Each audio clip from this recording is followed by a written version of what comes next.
She's been doing it 8 years off and on. She can create her own hours. She can work from home, which is really important for her. And it also is satisfying in a creative way, in a sexy way. She loves sex. She loves to talk about sex. As she's a writer, so it also, like yourself, it fosters like a lot of fun stories and art projects that she works on. Like it serves as a lot of inspiration for her in that way as well. And she has a boyfriend. She has a family.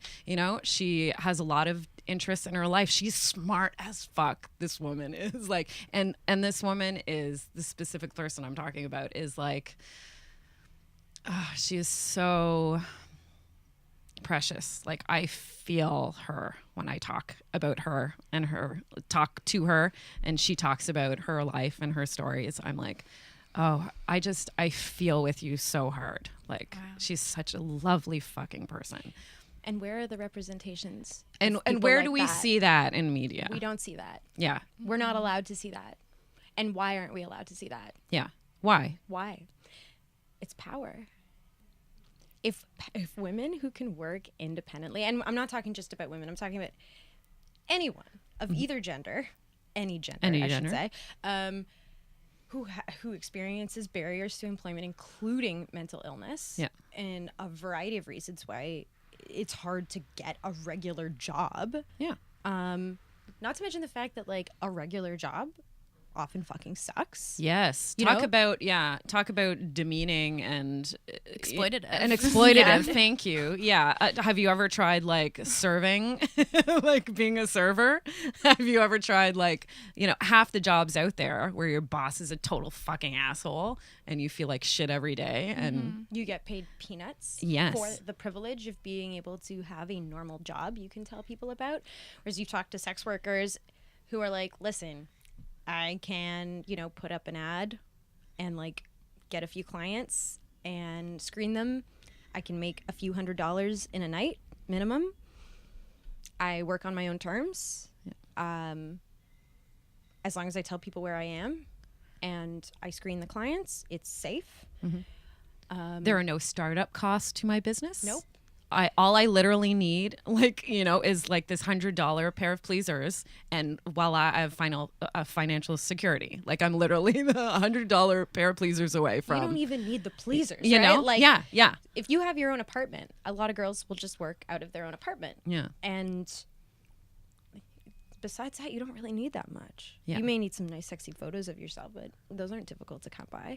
The thing is, what people don't understand about sex work is that it is such a equal opportunity employer in a way, where people who are rejected by regular society, people who experience these barriers to regular employment, sex work opens its arms, for better or worse, to those people, and does provide a means of survival financially. Yeah. And a means of survival that is actually, it can be quite luxurious in a way, that can sometimes feel like it's a bit of a trap, because then you realize that, maybe you don't want to be in the industry anymore. Maybe you do want to pursue other dreams and goals, and it's such a nuanced issue. It's not black and white. It's not all sex work is empowering. Not all work is empowering. Not all work is empowering. We live in a capitalist society. We need money to survive. So I think what sex work provides for a lot of people is a way to survive that is on their terms, which is a lot better than what we can say about conventional employment. Yeah, a lot of jobs that are out there just in general. Yeah, it's another type of work, and it just happens to be a type of work where you don't have to clock these certain hours and have this certain person over you telling you what to do all the time.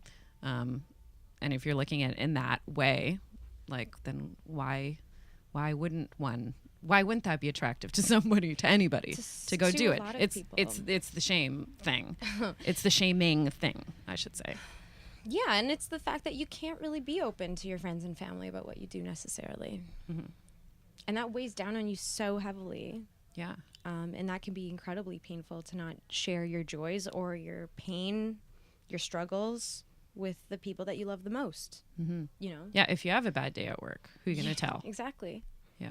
You certainly can't go to the cops if something happens to you, which is, of course, another dimension to this form of labor, which is criminalized, is that predators, it's their playground, you know, to know that there's this entire group of vulnerable people that are not going to report crimes perpetrated against them to the cops. Yeah. That's fucked up. And that is not inherent to sex work. That is inherent to criminalization. Yeah. Because sex work itself is not dangerous. If everyone's like on the up and up and like consent has been made beforehand and you're very clear about what is going to be happening. Yeah, all the negotiations have been taking place. Yep. Everyone is in agreement and you do the deed and collect the money. There's nothing wrong with that. Yeah. That is just one person providing a service for another person. Like any other job. Like any other job. If that was the exchange every time, then yeah. But to argue that why it isn't is because it's shrouded in illegality. Yeah. And that needs to change. Yeah. That's why we want decriminalization. Yeah. Okay. I feel like we're at the point where we have to take a bit of a break. Okay. But we're going to get back into this in the second half because we're going to talk about what's happening right now with some things that have just recently been passed. Mm-hmm. Before then, no. Okay. Have y'all been to Oasis Aqua Lounge? Yeah. Here in Toronto? Have you been? Oh my God. We have to go. Really? Do you want to go? Are you curious? Yeah, let's go. Oh my God. You guys wanna go? Let's go. I love it. Actually, my bachelorette party is going to be there. Oh. Do you want to come? Yeah. Part of it. Yes. Yes.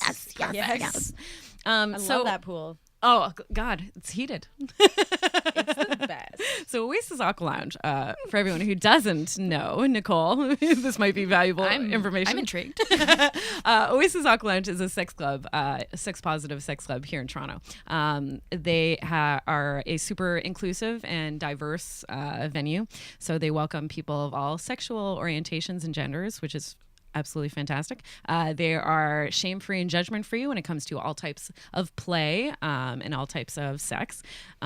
They've got like heated pool. They're the Aqua Lounge part of Oasis is because they're kind of like a sex club / spa. It's like they have sauna, they have heated pool, they have a hot tub, but they also have like dance floor, lots of different themed sex rooms. They've got a performance space where like educators and speakers and stuff like that present.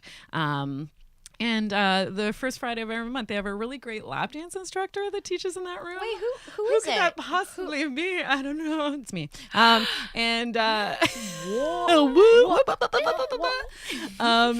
they have a dungeon. Like they have a little private room. It's a really cool facility. They have got it all. And basically, it's just like a community hub for sex positive people here in Toronto, and that includes entertainers, businesses, and whatnot. So it's Oasis Aqua Lounge, and that's actually one of my new sponsors starting this very episode for the Bedpost podcast. We also have one of my full-time sponsors who has been with me for a long time. Do you know the shop Come As You Are? ComeAsYouAre.com? Yes. Yes. And why do you guys know them specifically? Do you? We actually, we did the erotic arts and crafts fair. Yes. Yeah. Nice. Mm-hmm. Yes. ComeAsYouAre.com, again, for people who don't know, they are a trans-owned, trans-operated sex shop that you can find online. And they also do like a bunch of different booths and stuff and different festivals and whatnot here in Toronto. They are a feminist and anti-capitalist sex shop. So they're, really into giving you the best products possible at the lowest price they possibly can. And you can get a 15% discount, actually, if you check out at ComeAsYouAre.com and enter the coupon code BEDPOST. That's BEDPOST. One last thing. Let me rearrange myself. Oh my God. Okay. This is a Tantus dildo, so this is not their dildo. However, Unicorn Collaborators, check out this badass boot harness. Okay, they are really cool. Maybe so I could get my leg up there. They're really amazing leather makers. There are two queer unicorns that have been doing it here in Toronto for over 5 years now. They make all kinds of things like chest harnesses, the traditional kind of pelvic strap-on harnesses that, you're used to seeing. Cool boot harnesses that I just showed you. Thigh harnesses. They make handcuffs. They're really fucking talented at leatherwork. And let me just take out this cute little custom business card holder that they made for me. Unicorn Collaborators, Debbie and Eli, you can find them at unicorncollaborators@gmail.com. On Facebook /Unicorn Collaborators. Their Etsy shop is also one word, Unicorn Collaborators. And Twitter, they are at You Collaborators. You can also DM them, private message them, and email them for inquiries. Here, can I look at this? Wow. They also made this tote that I have, which I'll show you guys later. They just threw in this custom tote as well. Nice. They're very lovely. And they do make leather goods for all different sizes of individuals. And they also, check it out, Nicole. And they also, they'll either make them super adjustable for lots of different bodies. They're a super body positive brand, or they'll do custom pieces for you. So if you want to inquire about any of that, or you actually, and they're stocked on comeyouare.com as well. If you want to visit comeyouare.com and get a Unicorn Collaborators piece for 15% off, please do so. Hi, guys. Hey. Let me get rearranged here now that my foot's off the table. That was very impressive, by the way. Get my. I'm a lap dance teacher, Nicole. I don't know if you know. I'm finding flexible. out so much about Oasis Aqua Lounge.